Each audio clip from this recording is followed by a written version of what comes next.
Halo adik-adik yang dikasihi Tuhan dan yang mengasihi Tuhan. Apa kabarnya hari ini? Pasti semuanya baik dan sehat ya. Nah adik-adik, tentu seru ya kalau kita naik perahu kemudian berkeliling danau. Kita bisa melihat banyak sekali ikan yang berenang-renang, air yang biru, langit yang cerah, dan bahkan pepohonan yang tampak segar. Menyenangkan bukan?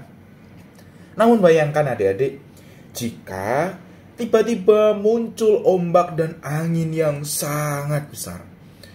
Perahu yang kita tumpangi menjadi bergoyang-goyang ke kiri dan ke kanan. Wah, pasti menakutkan ya. Nah, adik-adik, seperti inilah yang dialami oleh murid-murid Tuhan Yesus pada waktu itu. Ketika mereka sedang menaiki perahu, tiba-tiba muncul angin dan ombak yang menakutkan. Tentu murid-murid Tuhan Yesus merasa takut pada waktu itu.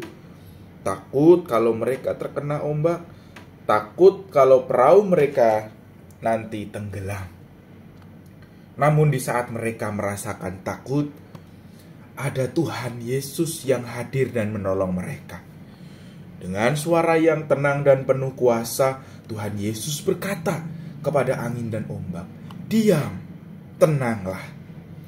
Seketika itu juga angin berhenti dan ombak pun menghilang. Danau menjadi tenang sekali.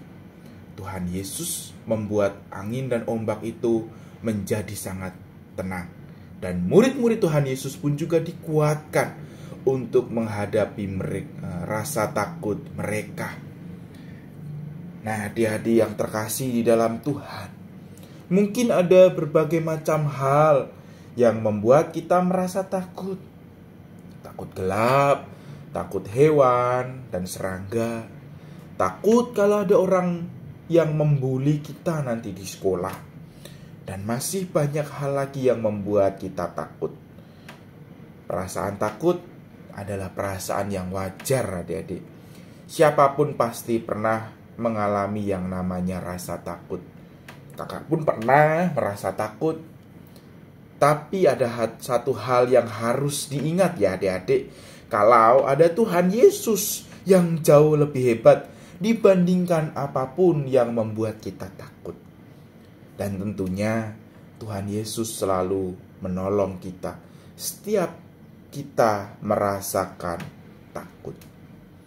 Maka ketika kita takut, ketika kita berada dalam masalah, datang saja kepada Tuhan Yesus melalui doa. Berdoalah kepada Tuhan Yesus ketika kita takut, maka Tuhan Yesus akan menolong dan memberikan kekuatan kepada kita. Jadi ingat bahwa kita punya Tuhan Yesus untuk melawan rasa takut kita. Mari adik-adik kita berdoa. Tuhan Yesus, terima kasih Engkau mengasihi kami, Engkau selalu hadir dan menolong kami ketika kami merasakan takut, ketika kami menghadapi masalah. Ajarkan kami ya Tuhan untuk terus percaya kepadamu, karena Engkau selalu beserta dengan kami. Di dalam nama Tuhan Yesus Kristus kami berdoa. Amin.